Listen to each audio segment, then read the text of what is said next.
और अब बात हमारी खास मुहिम की। बजट पर हर साल सीएनबीसी आवाज़ बनता है आपकी आवाज़। इस साल भी हम आपकी आवाज़ बुलंद कर रहे हैं एक खास कैंपेन के जरिए जिसका नाम है मेरा बजट मेरी आवाज़, जहां आप अपनी बजट विश बता रहे हैं। आपकी बजट विश सीएनबीसी आवाज़ के साथ साथ हमारे सभी सोशल मीडिया प्लेटफॉर्म पर प्रसारित हो रही है।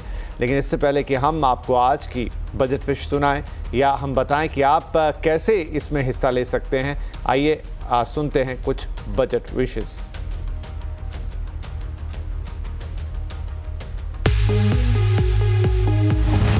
1 फरवरी को जो बजट पेश होने वाला है उससे टैक्स पेयर्स को बहुत उम्मीदें हैं। खास तौर पे जो लोग सैलरीड क्लास में बिलोंग करते हैं, जिनकी इनकम आती है टीडीएस कट के, उनको सारी इनकम आती है और उनके पास टैक्स बचाने के लिए कोई तरीका नहीं होता, क्योंकि जो पर्सनल स्लैब रेट्स हैं उसमें स्पेशली जब से न्यू रिजीम आई है टैक्स बचाने का कोई ज़्यादा तरीका टैक्स पेयर्स के पास बचा नहीं है।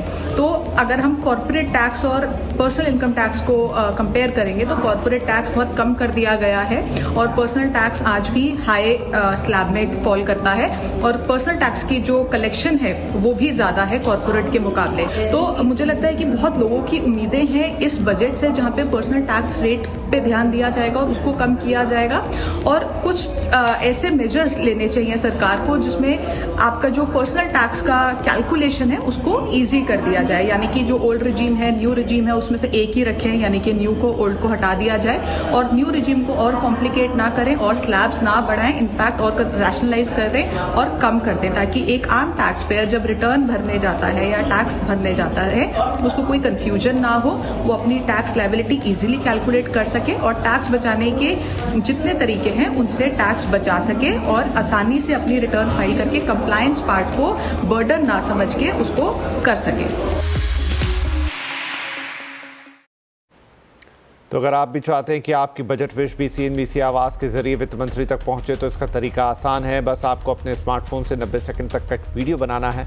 बेहतर होगा कि वीडियो आप वर्टिकल मोड में बनाएं, यानी वीडियो बनाते वक्त आप अपने फ़ोन को कुछ ऐसा रखें जैसा स्क्रीन पर इस वक्त दिखाई दे रहा है और इसे HD क्वालिटी सिलेक्ट करके हमें 70452 20000 पर व्हाट्सएप कर दे। वीडियो भेजते वक्त अपना और शहर का नाम ज़रूर लिखें। नंबर नोट कीजिए एक बार फिर से 70452 आपका ये वीडियो सीएनबीसी आवाज़ के साथ साथ हमारे सोशल मीडिया प्लेटफॉर्म्स यानी इंस्टाग्राम, फेसबुक, एक्स और यूट्यूब पर भी पोस्ट किया जाएगा।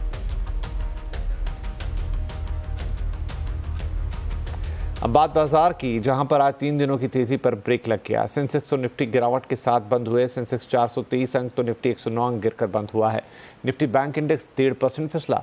आईटी, बैंकिंग, ऑटो शेयरों में आज दबाव था। हालांकि पीएससी, रियल्टी, एनर्जी इंडेक्स में एक बढ़त देखने को मिली। मेटल और फार्मा में भी आज खरीदारी रही।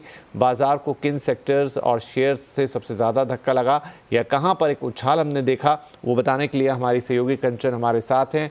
हाय कंचन, तो कहाँ आज थोड़ी शेयर्स में तेज़ी देखने को मिली इस गिरावट भरे दिन में भी, और कौन से शेयर्स थे जो पिछड़ गए? तो डेफिनेटली आज एक जो हमें विनिंग स्ट्रीक देखने को मिल रही थी पिछले 3 दिन से, उसमें एक ब्रेक तो लगता हुआ दिखाई दिया है। लेकिन अब बात करते हैं कि स्टॉक स्पेसिफिक एक्शन किस तरीके का देखने को मिला है। निफ्टी गेनर की बात करी जाए तो सबसे पहला नाम आता है बीपीसीएल का। आज हमने सुबह इसे अपने स्टॉक्स एंड न्यूज में भी मेंशन किया था। इसने एसबीआई कंसोर्टियम के साथ एक लोन अग्रीमेंट साइन किया है। इनफैक्ट रिलायंस इंडस्ट्रीज भी आज गेनिंग स्ट्रीक में रहा है। नतीजे इसके आए हैं और नतीजे अच्छे आए हैं। कोल इंडिया में अच्छी खासी तेजी देखने को मिली है बिकॉज रिसेंटली कंपनी खबरों में बनी हुई थी और उसका रिफ्लेक्शन सीधा सीधा देखने को मिल रहा है। इनफैक्ट हिंडाल्को में भी अच्छी खासी रफ्तार है बिकॉज ये टेक्निकल बेसिस पे काफी ज्यादा बुलिश लग रहा है। अब बात करते हैं कि लूजिंग स्ट्रीक में किस किस का नाम है। इन्फोसिस रिजल्ट का इंपैक्ट देखने को मिला है। एक्सिस बैंक में सीधा सीधा रिजल्ट इंपैक्ट देखने को मिला है। श्रीराम फाइनेंस और साथ ही साथ कोटक महिंद्रा बैंक में भी हमें ये प्रेशर आता हुआ दिखाई दिया है। मिड कैप में बढ़ने वालों शेयर की बात करी जाए तो बीडीएल का सबसे पहले नाम आता है, क्योंकि इसको भी रिसेंटली एक ऑर्डर मिला था जिसका रिफ्लेक्शन हमें देखने को मिला है। इनफैक्ट आईडीबीआई बैंक यहाँ पे डाइवेस्टमेंट का एक बज आता हुआ दिखाई दे रहा है जो रिफ्लेक्ट कर रहा है शेयर के प्राइस में इफेक्ट। बजट से पहले ऐसे काउंटर्स आमतौर पे हमें पॉजिटिव नोट पे बंद होते हुए दिखाई देते हैं और आईआरबी इंफ्रा में भी यहाँ पे प्रमोटर्स की तरफ से स्टॉक में खरीदारी की गई है, जिसके बाद ये पॉजिटिव मोमेंटम दिखाई दे रहा है। लूजिंग स्ट्रीक में बात करी जाए तो कल्याण ज्वेलर्स का सबसे पहले नाम आता है। इनफैक्ट जब कंपनी ने Q3 अपडेट्स किए थे लगातार, उसके बाद यहाँ पे एक गिरावट देखने को मिल रही है। पॉलिसी बाजार, सुप्रीम इंडस्ट्री, मैक्स इंडिया में प्रेशर के साथ बंद हुए हैं बिकॉज मार्केट इतना ज्यादा वॉलेटाइल है, जो रिफ्लेक्शन स्टॉक प्राइस में आता हुआ दिखाई दिया है। जी धन्यवाद। तीसरी तिमाही में रिलायंस इंडस्ट्रीज़ के नतीजे हर पैमाने पर अच्छे रहे हैं। कंसोलिडेटेड मुनाफा और रेवेन्यू में करीब 7% की ग्रोथ रही है। रिटेल और टेलीकॉम कारोबार में ज़ोरदार उछाल है। अच्छे नतीजों के बाद ब्रोकर्स RIL पर अब बुलिश हैं। ब्रोकर्स की क्या राय है, बता रहे हैं हमारे सहयोगी यतिन मोता। रिजल्ट के बाद ब्रोकरेजेस 25 से 30% से ज़्यादा की अपसाइड रिलायंस इंडस्ट्रीज़ के शेयर में देखते हैं। अगर हम ब्रोकरेजेस की माने तो CLSA का यहाँ आउट परफॉर्मर कॉल है 1650 के टारगेट के साथ। CLSA का मानना ये है कि जो रिटेल बिजनेस है और जो जियो का आरपू है, यहाँ हमने अच्छा खासा मोमेंटम देखा है। इनफैक्ट आने वाले क्वार्टर्स में भी शायद यहाँ अगर ग्रोथ हो या अनलॉकिंग की बात हो तो कहीं ना कहीं वैल्यूएशन को यहाँ से एक बेटर सपोर्ट मिलेगा।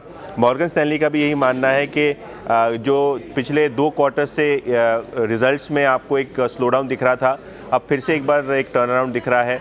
इनफैक्ट मॉर्गन स्टैनली का मानना ये है कि जो एनर्जी कारोबार है, जो रिटेल बिजनेस है, यहाँ एक टर्न अराउंड और एक बेटर मार्जिन आपको आता हुआ नज़र पड़ रहा है, जिसके बाद यहाँ वो स्टॉक पे बुलिश है।